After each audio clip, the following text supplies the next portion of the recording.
অল্প অল্প।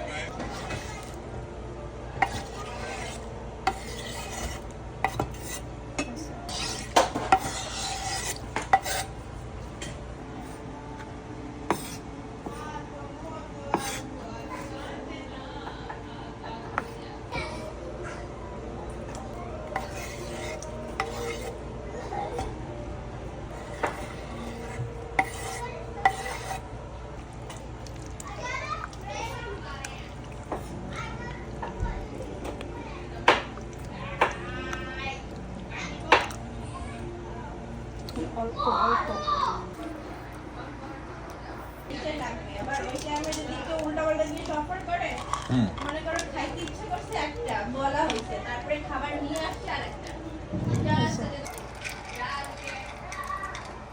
সমান করে করবো, পরে তো ভিডিও এডিট করবো।